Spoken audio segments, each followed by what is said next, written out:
Hello friends, मैं रंजीत सिंह राजाद। मेरे channel study point Ranjit में आप सभी का स्वागत है। आज हम लवक प्लास्टिड पे चर्चा करेंगे। लवक क्या है, कैसे कार्य करता है। लवक आमतौर पर पादप कोशिकाओं में पाया जाता है। पादप कोशिकाओं के कोशाद्रव में पाया जाता है आपका लवक। लवक कहाँ पाया जाता है? पादप कोशिकाओं के कोशाद्रव में पाया जाता है। इसकी खोज 1865 में सर्वप्रथम हैकल के द्वारा की गई। इसकी खोज सर्वप्रथम 1865 में हैकल के द्वारा की गई। हैकल नामक वैज्ञानिक के द्वारा की गई। ये कहाँ पाया जाता है? पादप कोशिकाओं के कोशाद्रव में पाया जाता है। यह पादप कोशिकाओं के कोशिकाद्रव में पाया जाता है। पादप कोशिकाओं के कोशाद्रव में पाया जाता है। पादप कोशिकाएं जो होती हैं उनके कोशाद्रव में आपको पाया जाएगा। क्या पाया जाता है? लवक पाया जाता है। लवक की खोज 1865 में हैकल के द्वारा की गई। लवक शब्द का प्रयोग AFWS सिम्पर के द्वारा 1885 में किया गया। लवक प्लास्टिड शब्द का प्रयोग AFWS सिम्पर के द्वारा 1885 में किया गया। AFWS सिम्पर के द्वारा 1885 में लवक के द्वारा किसके द्वारा किया गया? AFWS सिम्पर के द्वारा 1885 में किया गया। लवक जो होता है यह जीवाणु कवक, नीली हरी शैवाल और मिक्सोमाइट्स को छोड़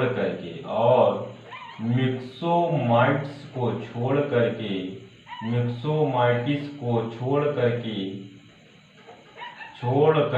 समस्त पादप कोशिकाओं में पाया जाता है। समस्त पादप कोशिकाओं में पाया जाता है।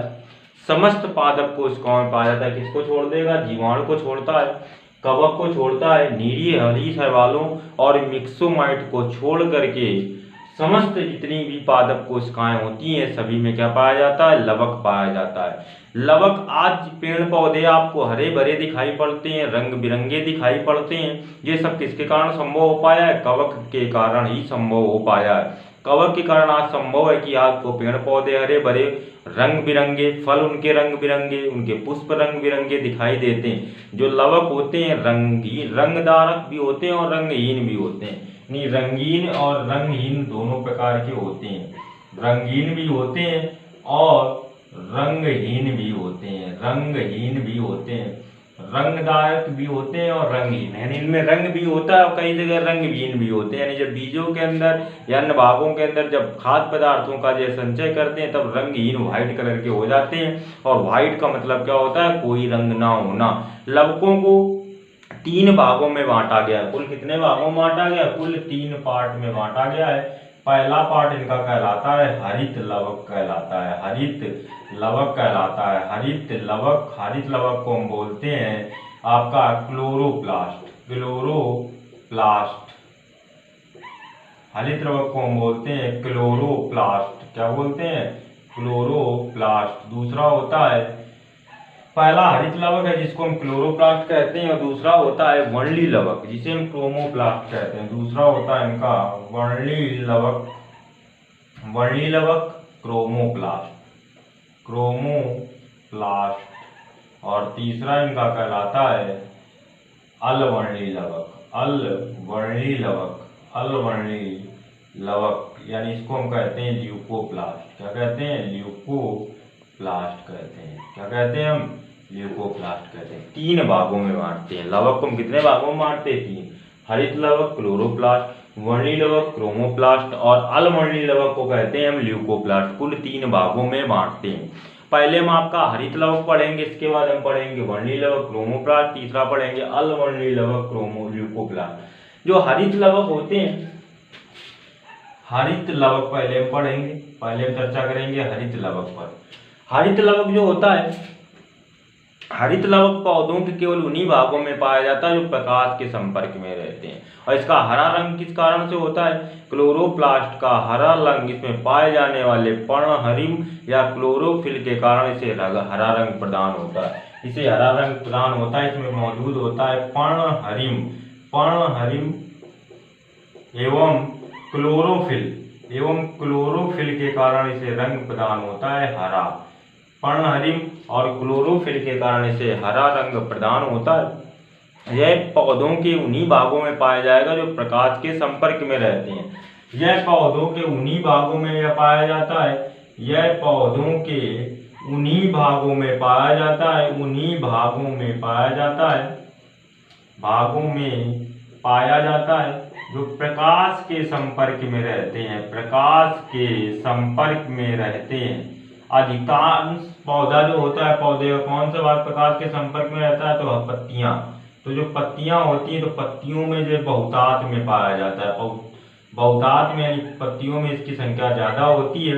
और कुछ हद तक हरे तनों में भी पाया जाता है। हरे तनों में भी पाया जाता है। हरित लवक पौधे के उन्हीं भाग में पाया जाएगा जिन भागों में प्रकाश पहुंचता है, यानी जो प्रकाश के संपर्क में रहते हैं। पत्तियां आमतौर पर ज्यादा प्रकाश के संपर्क में रहते हैं, इसलिए पत्तियों में इसकी संख्या अधिक होती है। और जो हरी पत्तियों की डालियां होती हैं उनमें भी इसकी संख्या पाई जाती है, क्योंकि वह भी थोड़ा बहुत प्रकाश के संपर्क में बनी रहती हैं। जो हरित लवक होता है यह जीवाणु,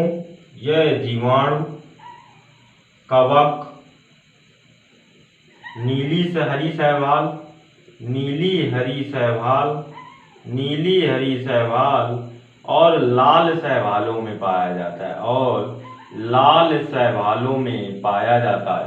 ये किसमें पाया जाता है? नहीं पाया जाता है। नहीं पाया जाता है, अनुपस्थित रहता है और बाकी सभी में मिलेगा। जीवाणु पत्तियां होती ही नहीं है। कवक, नीली हरी शैवालों और लाल शैवालों में नहीं पाया जाता। ये पौधे की श्रेणी में तो आते हैं, लेकिन इनमें पौधे की श्रेणी में इनको क्यों रखा गया? क्योंकि इनमें क्या पाया जाता है? कोशिका भित्ति सेल वाल पाए जाने के कारण क्या कहते हैं? हम पौधों की श्रेणी में रखते हैं जीवाणु को, कवक को। आता है प्लांट में, जो आपको पढ़ाया जाएगा जब पौधे पढ़ाए जाएंगे आपको प्लांट किंगडम जब हम पढ़ाएंगे तो प्लांट के बारे में चर्चा करेंगे उस दौरान। तो यहाँ पर जीवाणु, कवक, नीली हरे शैवालों और लाल शैवालों में नहीं पाया जाता। अब इसकी संरचना की अगर बात करें तो जो आपकी पेड़ की पत्तियां होती हैं उसी की संरचना आपको हम पढ़ा रहे हैं। जो फिगर बना है ये पेड़ की पत्ती का संरचना का ये फिगर बना है, ये भी उसी के पार्ट का बना हुआ फिगर है। जो उसकी पेड़ की जो पत्तियां होती है उसके अंदर की पार्ट की जो संरचनाएं होती है उसी के बारे में बात करेंगे। हरित लवक जो होता है इसकी संरचना की अगर हम बात करें तो ये संरचना के आधार पर इसको कई पार्ट इसके होते हैं, जैसे आंतरिक थैलेकाइड, स्टोमा। तो पहला हम देखेंगे, पहले जो पत्तियां होती हैं 2 इकाई कला की झिल्लियों से घिरी होती हैं। यह 2 इकाई कला की झिल्लियों से घिरी होती हैं। 2 इकाई कला की झिल्लियों से घिरी होती हैं। 2 इकाई कला की झिल्लियों से घिरी होती हैं। 2 इकाई कला की झिल्लियों से घिरी होती हैं। झिल्लियों से घिरी होती हैं। और ये जो झिल्लियां होती हैं ये वसा की बनी होती है, यानी फैट और प्रोटीन की बनी होती हैं। और जो भी चीज वसा और प्रोटीन की बनी होती है उसको हम कहते हैं लाइपोप्रोटीन के नाम से जाना जाता है। वसा और प्रोटीन की बनी जो संरचना होती है उसे हम नाम देते हैं लाइपोप्रोटीन, वसा और प्रोटीन की। देखिए 2 झिल्लियां आपको दिखेंगी। एक ये झिल्ली दिख रही इनर मेम्ब्रेन, आंतरिक झिल्ली दिख रही है आपको। आंतरिक झिल्ली एक होती है, आंतरिक झिल्ली होती है जिसे हम कहते हैं इनर मेम्ब्रेन। और जो बाहर की झिल्ली जो दिख रही है, ये बाहर जो एक झिल्ली दिख रही है संरचनादार जो दिख रही है इसको हम कहते हैं आउटर मेम्ब्रेन, बाहरी झिल्ली। 2 इकाई कला की झिल्लियों से घिरी होती है। अब 2 इकाई कला की झिल्ली आपको दिख रही है, इनर मेम्ब्रेन और आउटर मेम्ब्रेन। 2 इकाई कला की झिल्ली से घिरी होती है और ये झिल्लियां होती हैं जो वसा और प्रोटीन की बनी होती हैं। अब इन झिल्लियों के अंदर बहुत सारे दानेदार पदार्थ पाए जाते हैं। इन झिल्लियों के अंदर बहुत सारे दानेदार पदार्थ पाए जाते हैं। इन दानेदार हम पदार्थों को नाम देते हैं। ये दानेदार पदार्थ दिख रहे हैं, अब ये संरचना दानेदार ही होती है, लेकिन इसको हमने फिगर में समझाने के लिए इसकी कुल संरचनाओं को हमने थोड़ा बड़ा करके में दिखाना पड़ा। जैसे दिख रहा है आपको बड़ा करके दिखाया गया जिससे आपको फिगर समझाया जा सके। इसके अंदर भरे हुए दानेदार पदार्थ को हम नाम देते हैं स्ट्रोमा। क्या नाम देते हैं? स्ट्रोमा नाम देते हैं, स्ट्रोमा कहते हैं। इसके अंदर भरे हुए दानेदार पदार्थ को, इसके अंदर भरे हुए दानेदार पदार्थ को क्या कहते हैं? हम स्ट्रोमा कहते हैं। अब स्ट्रोमा कहते हैं। इसके अंदर जो पत्तियां जब आप देखेंगे तो पत्तियों के अंदर बहुत सारे दानेदार पदार्थ भरे हुए चिपचिपा पदार्थ होता है। अब जब आप अगर पत्ती को तोड़ते हैं तो व्हाइट व्हाइट कलर की आपको झिल्ली दिखेगी, तोड़कर आप देखेंगे तो उसमें झिल्ली दिखेगी। वो झिल्लियां आपकी व्हाइट कलर की होती है, जो इनर और आउटर दो झिल्लियों से, उसके अंदर दानेदार पदार्थ हो। अब ये दानेदार पदार्थ जो स्टोमा होता है, इसकी स्टोमा के अंदर कई सारी पटलिकाएं पाई जाती हैं। स्टोमा के अंदर बहुत सारी पटलिकाएं पाई जाती हैं, पटलिकाएं पाई जाती हैं। पटलिकाएं किसको कहते हैं? यानी पटलिकाएं पाई जाती हैं, लैमली पाए जाते हैं, लैमले पाए जाते हैं, बहुत सारी लैमली, यानी बहुत सारी पटलिकाएं पाई जाती हैं। इसके अंदर संरचनाएं जो होती है उसे हम लैमली कहते हैं। स्टोमा के अंदर बहुत सारी पटलिकाएं होती। अब ये पटलिकाएं जो होती हैं इनको हम क्या कहते हैं? लैमली कहते हैं। अब ये पटलिकाएं जो होती हैं, पटलिकाएं क्या करती हैं? पत्ती के अंदर बहुत सारी सिक्के के आकार की संरचना बना देती हैं।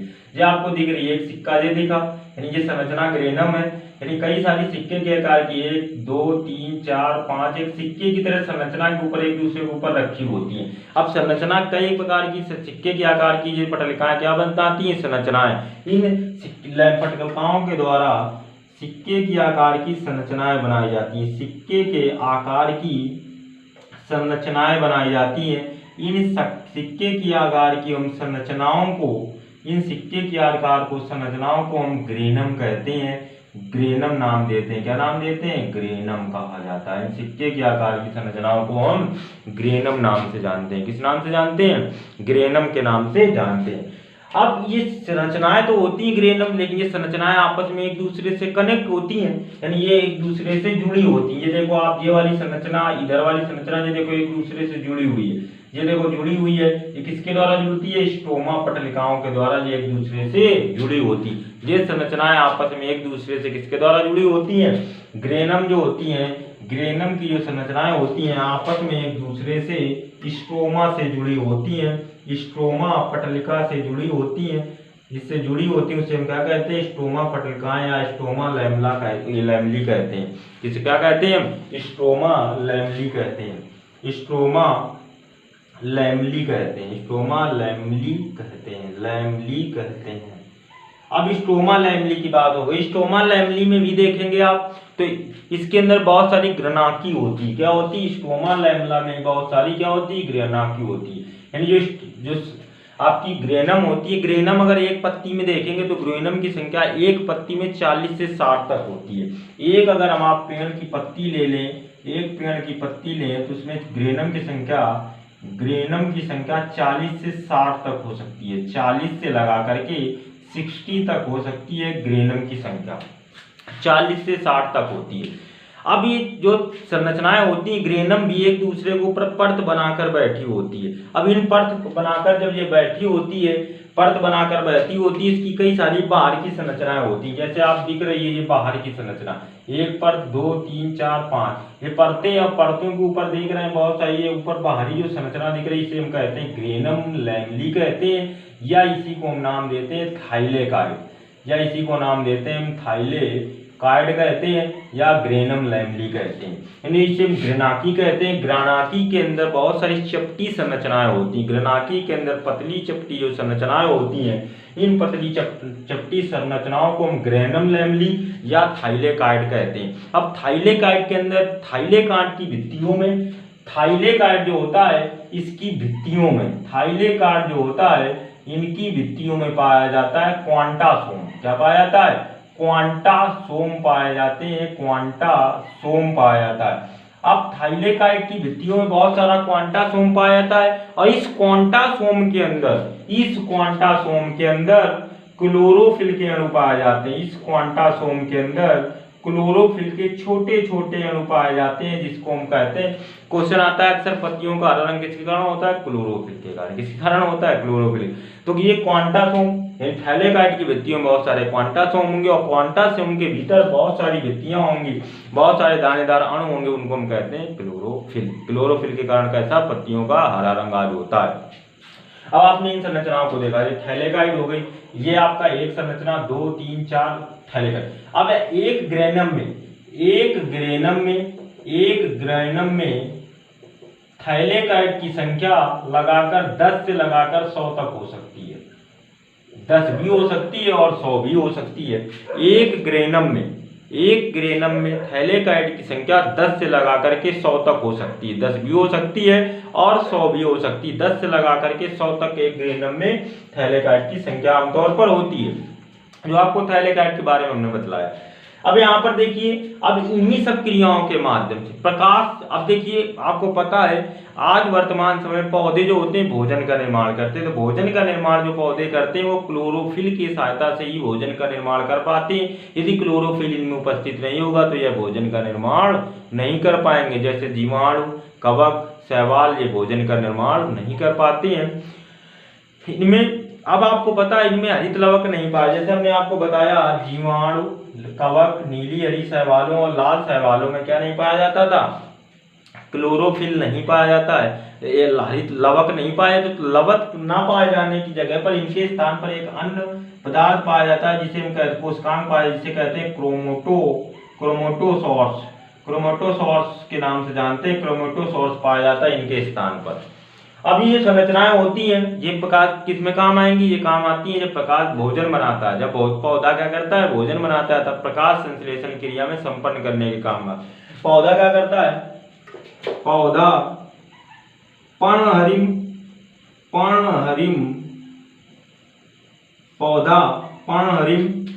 की सहायता से, पौधा पर्णहरिम की सहायता से प्रकाश संश्लेषण की क्रिया को पूर्ण करता है। किस संश्लेषण की क्रिया को पूर्ण करता है, प्रकाश संश्लेषण की क्रिया को पूर्ण करता है। अब प्रकाश संश्लेषण की क्रिया को क्या करता है, पूर्ण करता है। अब क्या करता है, सूर्य से आने वाली विकिरण ऊर्जा, सूर्य से आने वाली विकिरण ऊर्जा जल और वसा के द्वारा, सूर्य से आने वाली विकिरण ऊर्जा जल और CO2 कार्बोहाइड्रेट के द्वारा रासायनिक पदार्थ में बदल दी जाती है, रासायनिक क्रिया में बदल दी जाती है, जिसके द्वारा फिर भोज्य पदार्थों का संचय होता है। भोज्य पदार्थ का संचय होता है। क्या होता है, भोज्य पदार्थ का संचय होता है। सूर्य की जो विकिरण ऊर्जा होती है, सूर्य के द्वारा जो विकिरण ऊर्जा होती है जल और कार्बन ऑक्साइड के द्वारा रासायनिक क्रिया में परिवर्तित कर ली जाती है, और जिससे क्या होता है, भोज्य पदार्थ का संचय करता है। अब आपको बताएगा स्टोमा, पर्णहरिम की सहायता से ही प्रकाश संश्लेषण क्रिया होती है। अब दो क्रियाएं हो रही है, एक तो हो रही है विकिरण ऊर्जा वाली क्रिया, ये कैसी क्रिया हो रही है, प्रकाशिक क्रिया हो रही है। कैसी क्रिया हो रही है, प्रकाशिक क्रिया हो रही है। और रासायनिक क्रिया जो है ये अप्रकाशिक क्रिया। कैसी है, अप्रकाशिक क्रिया। तो ये पौधों के किस भाग में होती है, क्वेश्चन आता है। तो जो प्रकाशिक क्रिया होती है ये पौधों के ग्रेनम वाले भाग में होती है, यानी जो प्रकाश संश्लेषण की प्रकाशिक क्रिया ग्रेनम में होती है, और जो प्रकाश संश्लेषण की रासायनिक क्रिया यानी वो अप्रकाशिक हो गई। रासायनिक क्रिया कैसी है, अप्रकाशिक क्रिया होती है स्टोमा वाले भाग में। स्टोमा वाले भाग में अप्रकाशिक क्रिया होती है, अप्रकाशिक क्रिया बोलते हैं इसको। क्या बोलते हैं, अप्रकाशिक क्रिया। दो क्रियाएं हो गई, यानी जब भोजन बनाता है पौधा तो किसके द्वारा बनाता है भोजन, स्टोमा, इसमें मौजूद जो पर्णहरिम क्लोरोफिल की सहायता से वो प्रकाश संश्लेषण क्रिया को अपना पूर्ण कर पाता है। सूर्य की जो आने वाली विकिरण ऊर्जा होती है, सूर्य से आने वाली विकिरण ऊर्जा जल और कार्बन डाइऑक्साइड की उपस्थिति में रासायनिक क्रिया में परिवर्तित हो जाती है, यानी ग्लूकोज और कार्बोहाइड्रेट का निर्माण करता है, जो फिर भोज्य पदार्थ के रूप में संचित होता है। पौधों को आवश्यकता के अनुसार वहां पहुंचता रहता है, विभिन्न भागों तक पहुंचाया जाता है। कोशिका भित्ति सेल वाल के द्वारा विभिन्न भागों तक पहुंचाया जाता है। आमतौर पर यही कार्य होता है। ये आपका रहा पार्ट। अब इसको आप स्क्रीनशॉट ले सकते हैं आप। इसका थोड़ा आगे चर्चा करेंगे। स्क्रीनशॉट ले लीजिए आप जल्दी से। आप लोग ले लिया, ठीक है, आगे बढ़ते हैं। देखिए अब यहाँ पर आपने देखा ये दो भाग हुए। प्रकाशिक क्रिया अलग हो रही थी, अप्रकाशिक क्रिया अलग भाग में हो रही थी। तो ये अलग भाग देखिए आपने फिगर अब मेट दिया हमने, उस फिगर का कोई कार्य नहीं रहा और आपसे कहा है कि आप स्क्रीनशॉट ले लीजिए। अब देखिए यहाँ पर ये दो भाग हो गए। कैसे हो गए? दो भाग आपके पूर्ण हो गए। अब देखिए दो भागों में देखा आपने प्रकाशिक क्रिया यहाँ हो रही थी आप प्रकाश। अब देखिए बात की हमने तीन भागों में हमने बांटा था। किसको तीन भागों में बांटा था? लवक। लवक जो होता है प्लास्टिक, इसको कितने भागों में बांटते थे हम? तीन लवक। पहला भाग आपको पढ़ाया जा रहा है, अभी वर्तमान समय चर्चा हो रही है हरित लवक पे। किस पे हो रही है? हरित लवक होता है क्लोरोप्लास्ट, हम इसको बोलते हैं क्लोरोप्लास्ट। दूसरा भाग इसका कहलाता है वर्णली लवक। क्या कहलाता है? वर्णली लवक कहलाता है। वर्णली लवक किसको कहते हैं? वर्णली लवक हम बोलते हैं क्रोमोप्लास्ट को। क्या बोलते हैं? क्रोमोप्लास्ट को बोलते हैं। तीसरा पार्ट इसका कहलाता है अलवर्णली लवक। तीसरा पार्ट क्या कहलाता है? अलवर्णली लवक कहलाता है। अलवर्णली लवक जिसको हम बोलते हैं ल्यूकोप्लास्ट। क्या बोलते हैं? ल्यूकोप्लास्ट। अब देखिए अगर बात करें क्लोरोफिल, क्लोरोफिल दो तरह का होता है। एक तो क्लोरोफिल ए होता है और एक क्लोरोफिल बी होता है। क्लोरोफिल में कितने पार्ट होते हैं? दो। इसको दो भागों में बांटा गया है, क्लोरोफिल ए और क्लोरोफिल बी।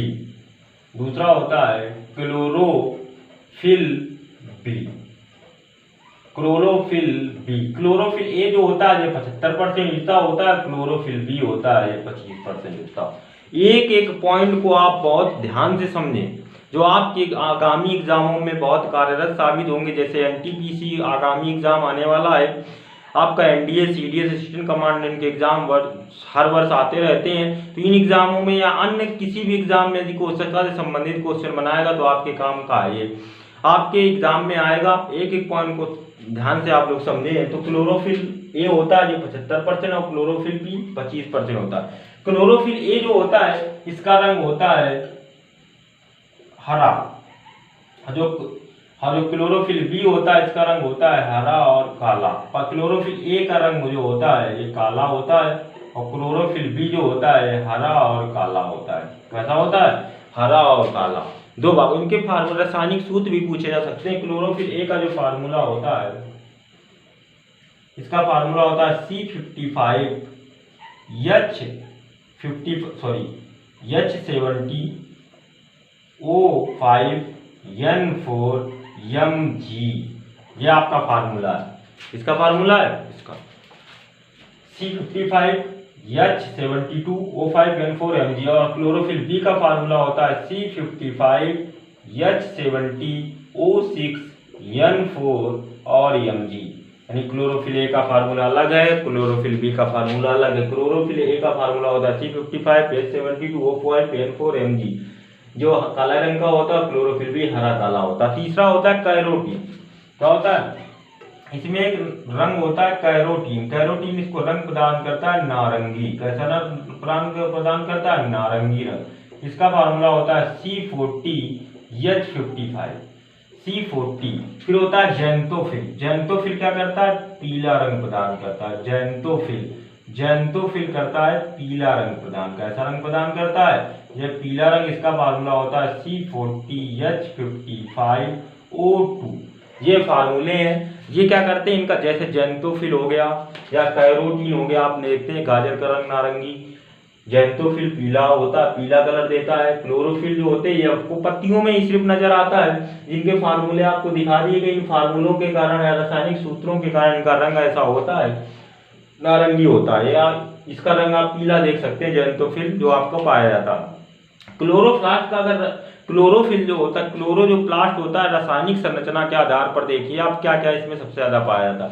जो क्लोरोप्लास्ट होता है, इसकी रासायनिक संरचना देख लीजिए आप क्या होती है। क्लोरोप्लास्ट इसी को हम बोलते हैं हरित लवक। क्या बोलते हैं हम? हरित लवक बोल देते हैं। हरित लवक की रासायनिक संरचना देखिए। रासायनिक सबसे ज्यादा इसमें मात्रा होती है प्रोटीन की। किसकी मात्रा होती है? प्रोटीन की। प्रोटीन इसमें होता है 35 से लगा करके 55% तक प्रोटीन होता है। फिर इसकी मात्रा होती है इसमें फास्फोलिपिड की। फास्फोलिपिड सबसे ज्यादा होता है। दूसरे नंबर पर फास्फोलिपिड की मात्रा इसमें होती है 25 से लगा करके 35% तक। जो क्लोरोप्लास्ट होता है हरित लवक, इसकी हम रासायनिक संरचना इसमें संगठन लिखा रहे हैं कितनी किसकी मात्रा होती। इसका इसमें मात्रा होती है क्लोरोफिल की। क्लोरोफिल इसमें पाया जाता है 5 से 10%। क्लोरोफिल की मात्रा होती है 5 से लगा करके 10% तक क्लोरोफिल पाया जाता है। इसमें कितने परसेंट? 5 से 10। फिर कैरोटीनाइड होता है, कैरोटीनाइड। फिर आता है इसमें कैरोटीनाइड।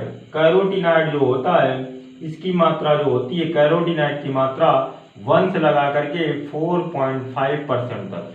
इसमें आरएनए की मात्रा जो होती है, आरएनए की मात्रा 0.5% होती, सॉरी आरएनए की मात्रा 2 से 3% तक होती है। इसके आपने देखा आरएनए की मात्रा कितनी है? 2 से 3% तक। इसका जिसमें पाया जाता है विटामिन ई और के, यानी विटामिन ई भी होता है।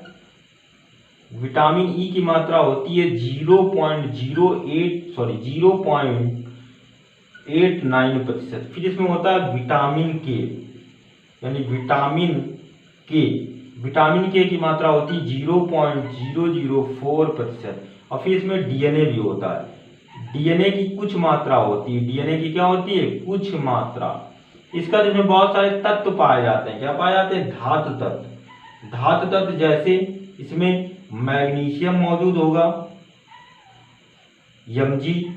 मैग्नीशियम Mg होता है, Zn होता है, Mn होता है, Fe होता है और P होता है। यानी इनकी कुछ मात्रा पाई जाती है, कुछ मात्रा। और एंजाइम की भी कुछ मात्रा होती है, एंजाइम की कुछ मात्रा होती है, कुछ मात्रा। ये क्या है? संगठन है। ये एक प्रकार का क्या है? संगठन है।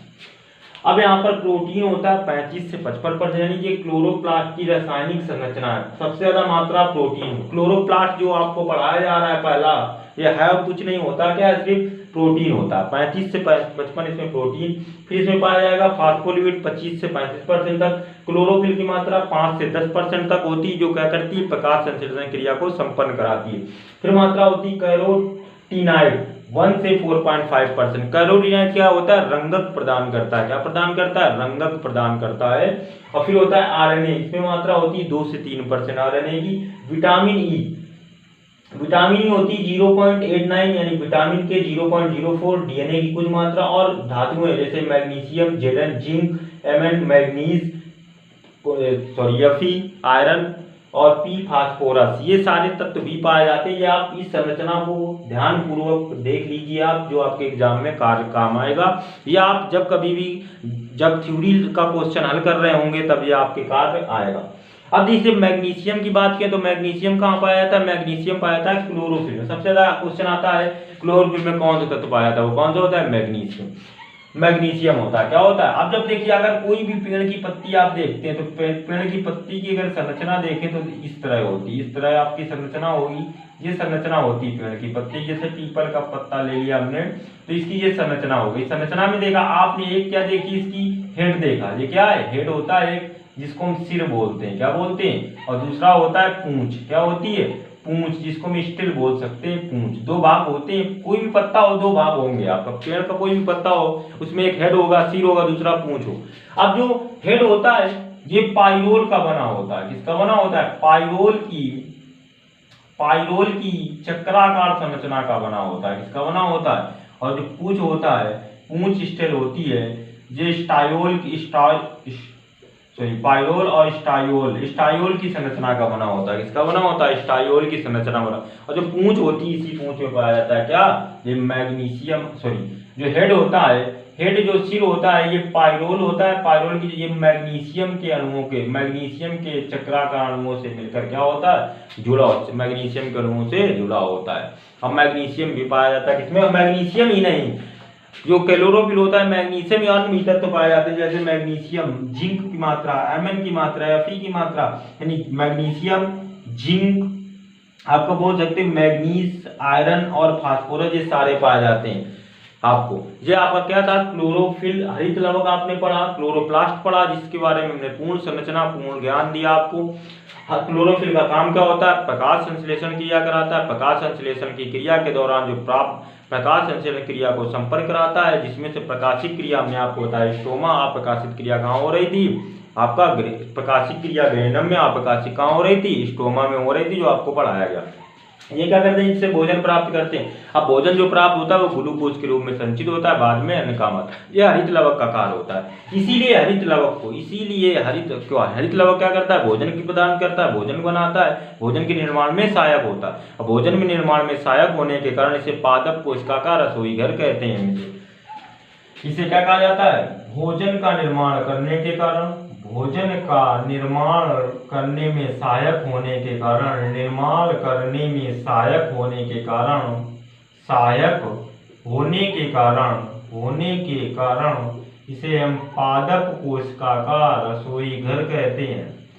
पादप कोशिका का रसोई घर कहते हैं। क्या कहते हैं, पादप कोशिका का रसोई घर कहते हैं।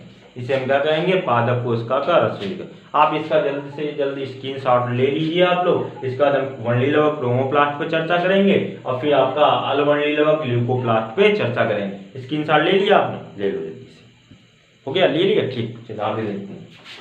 देखो अब हम क्या पढ़ेंगे, अब हम पढ़ेंगे वर्णिल लवक और अलवर्णिल लवक के बारे में। क्या पढ़ेंगे, वर्णिल लवक और अलवर्णिल लवक के बारे में। क्या पढ़ेंगे, वर्णिल लवक और अलवर्ण। पहले हम क्या किसकी पर चर्चा करेंगे, अब वर्णिल लवक पे करेंगे। वर्णिल लवक पे चर्चा करेंगे। वर्णिल लवक, वर्णिल लवक को हम बोलते क्या है,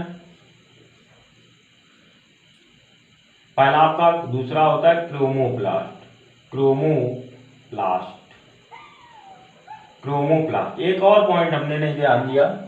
एक पॉइंट क्या होता है, जो आपका वर्णिल लवक होता है, अलवर्णिल लवक और हरित लवक, ये क्या करते हैं, बदलते रहते हैं। जैसे उदाहरण के तौर पर आप देखें, टमाटर देखें या हरी मिर्च देखें, उदाहरण है, अन्य भी बहुत उदाहरण है। हरी मिर्च और टमाटर जब कच्ची होती है तो कैसी होती है, हरी होती है। तब इसमें क्या पाया जाता है, हरित लवक। क्या पाया जाता है, हरित लवक पाया जाता है। लेकिन जब यह पकती है तो कैसी हो जाती है, टमाटर और मिर्च लाल हो जाती है। कैसी हो जाती है, लाल हो जाती है। क्यों हो जाती है, क्योंकि यही हरित लवक किसमें परिवर्तित हो जाता है, क्रोमोप्लास्ट या वर्णिल लवक में परिवर्तित हो जाता है। क्लोरोप्लास्ट जो होता है ये किसमें बदल जाता है, वर्णिल लवक में बदल जाता है। यानी जब पत्तियां जब हरी होती है तब कैसा दिखाई पड़ती है। जैसे आम का भी बोल सकते हैं, आम कैसी होती है, हरी होता है। आम भी हरा होता है, आम भी कैसा होता है, हरा होता है। बाद में किसमें बदल जाएगा, क्रोमोप्लास्ट में। ज़ैंथोफिल के कारण, किसी कारण ज़ैंथोफिल के कारण किसमें बदल जाएगा।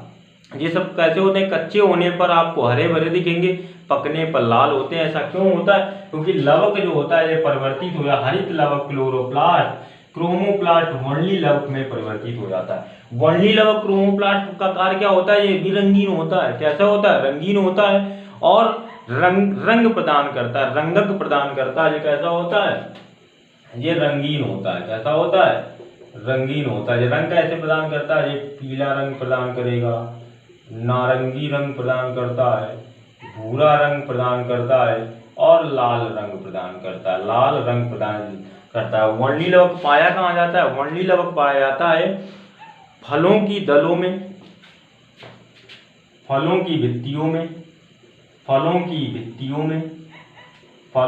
भित्तियों में और पुष्पों के दलों में, और पुष्पों के दलों में पाया जाता है। यानी फल जो होते हैं ये रंग बिरंगे, जैसे पपीता हरा होता है, बाद में कैसा हो जाता है, पीला हो जाता है, टमाटर लाल हो जाता है। तो ये सब क्या होते हैं, वर्णलक होते हैं। क्या होते हैं, वर्णलक के कारण ऐसा संभव। किस वर्णलक के कारण, जो आप पढ़ रहे हो वर्णिल लवक क्रोमोप्लास्ट के कारण ऐसा संभव होता है। क्यों संभव होता है, क्योंकि पहले जो हरित लवक में होते हैं, इसमें होते हैं हरित लवक क्लोरोप्लास्ट की क्रिया में होते हैं और फिर बाद में किस पर परिवर्तित हो जाते हैं, क्रोमोप्लास्ट में परिवर्तित हो जाते हैं। तो यह वर्णिल लवक पीला, नारंगी, भूरा, लाल रंग प्रदान करते। पाया कहाँ जाता है, फलों की भित्तियों और पुष्पों में के दलों में पाया जाता है। इसमें स्ट्रोमा नहीं पाया जाता। जो वर्णिल लवक होता है इसमें स्ट्रोमा नहीं पाया जाता है। क्या नहीं पाया जाता है, यानी जो पत्तियां होती वहां तो स्ट्रोमा मिलेगा, लेकिन कभी भी पुष्पों और फलों में स्ट्रोमा नहीं पाया जाता। ग्रेना स्ट्रोमा नहीं पाया जाता, ग्रेनम पाया जाता। ठीक है, आपका दिख रहा है। अब देखा पीला ये रंग प्रदान करता है। अब ये क्या करता है, पुष्प जो होते हैं ये चमकीले होने लगते हैं। पुष्प किसके कारण क्या चमकीले होते हैं? वर्णील लवक के कारण चमकीले होते हैं, जिससे कीट परागण होता है। क्या होता है? कीट परागण होता है। और कीट क्या होते हैं? पुष्पों की ओर आकर्षित होते हैं। क्या होते हैं? आकर्षित होते हैं। अब कीटों का अगर पुष्प नहीं होंगे तो कीटों में कमी आएगी, कीटों में जब असमानता आएगी। जब पुष्प नहीं होंगे तो कीट की मात्रा कम हो जाएगी, यदि पुष्प होंगे तो कीट बढ़ेंगे, जिससे प्राकृतिक संतुलन को ये बनाए रखते हैं। और प्राकृतिक संतुलन को बनाए रखने के लिए इस संसार में जितने भी प्राणी मौजूद हैं उन प्राणियों की संख्या में कमी होना प्राकृतिक असंतुलन को दर्शाता है। इसलिए उनका इस पृथ्वी पर हर प्राणी का प्राकृतिक संतुलन बनाए रखने के लिए बराबर योगदान होता है।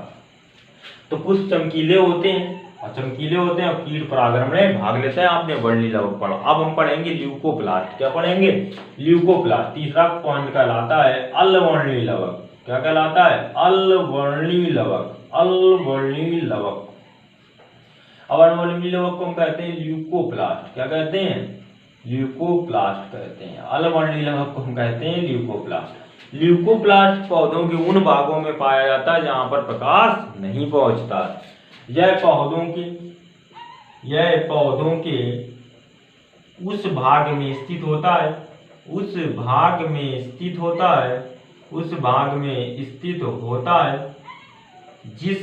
में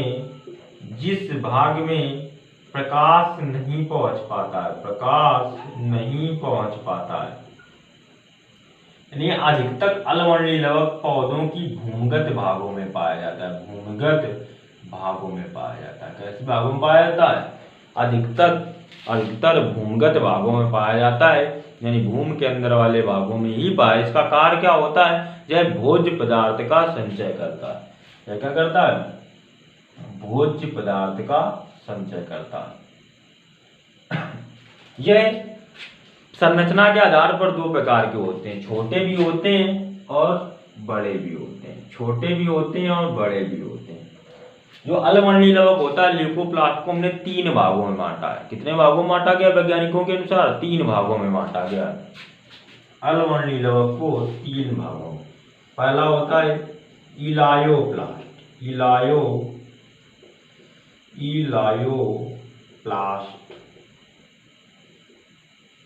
फिर दूसरा एमिलोप्लास्ट।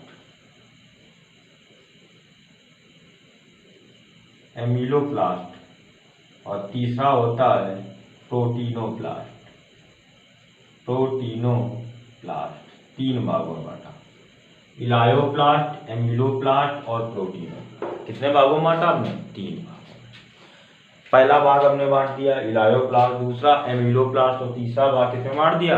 प्रोटीनोप्लास्ट। जो इलायोप्लास्ट होता है इसका कार्य क्या होता है? यह शर्करा को मंड के रूप में संचय करता है। शर्करा जो होती है इसको मंड के रूप में संचय करता है। मंड यानी स्टार्च के रूप में संचय कर देता है। क्या करता है? संचय। इलायोप्लास्ट जो होता है इसका कार्य क्या होता है?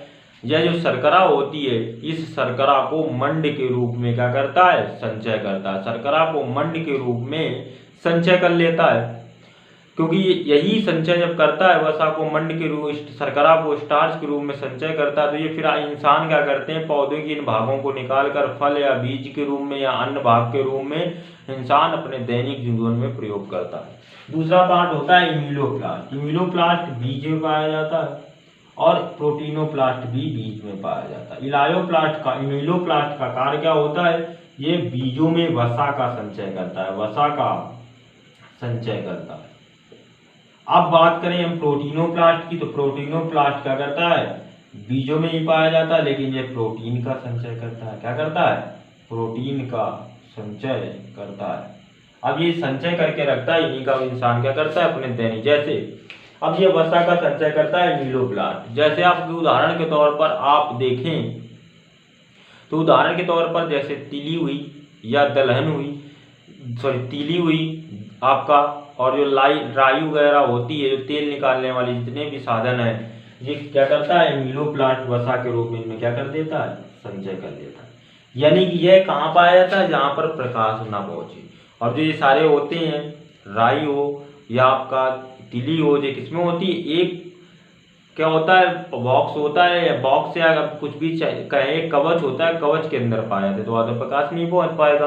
तो वहां पर ये किसका संचय करता रहता है, वसा का संचय करता रहता है। इंसान फिर इसका आयल के रूप में प्रयोग करता है, पौधे करते हैं संचय। इसका प्रोटीनोप्लास्ट, प्रोटीन के रूप में बीज में संचय करता है। जैसे उदाहरण के तौर पर आप लें तो मूंगफली का बीज हो गया, या आप ले सकते हैं सोयाबीन का बीज हो गया। इनमें क्या संचय होता है, प्रोटीन संचय होता है। अब कार्बोहाइड्रेट संचय की बात हमने की, एमिलो इलायोप्लास्ट, ये जड़ों में संचय करता है या तनों में संचय करता है, तनों में या जड़ों में। जैसे आपका आलू हो गई, ठीक है, आलू हो गया उदाहरण के तौर पर, शकरकंद हो गई, तो इनमें सब में क्या करता है, ये संचय करता है। अब ये अलमंडली लवक रंगहीन होता है। क्या होता है, रंगहीन, कोई रंग तो होता नहीं है। क्या होता है, रंगहीन होता है, अंदर वाले भाग में पाया जाता है, संचय करता है। इंसान जो अपने दैनिक जीवन में पौधे के इन्हीं भागों का प्रयोग करता रहता है। तो ये आपका लवक से संबंधित क्लास थी। जहां पर भी आपको लवक से संबंधित कोई भी क्वेश्चन ना समझ में आए हो, या यदि आप कोई भी एक्स्ट्रा क्वेश्चन करना चाहते हैं तो आप हमसे सीधे कमेंट बॉक्स में कोई भी क्वेश्चन बेझिझक कर सकते हैं। आप मेरे वीडियो सबसे पहले देखने के लिए बेल आइकन बटन को दबाएं और मेरे चैनल को सब्सक्राइब करें और लाइक करें और ज़्यादा से ज़्यादा शेयर करें, जिससे हमको और ज़्यादा वीडियो बनाने की प्रेरणा मिलेगी। जितने ज़्यादा लोगों तक ये, हमारा ही सोच है कि जितने ज़्यादा लोगों तक ये पहुंच सके, जिससे वो ज्ञान प्राप्त कर सके, अपने एग्जामों को निकाल सके, ये मेरा कार्य है। तब तक के आपको मिलते हैं अगले वीडियो में।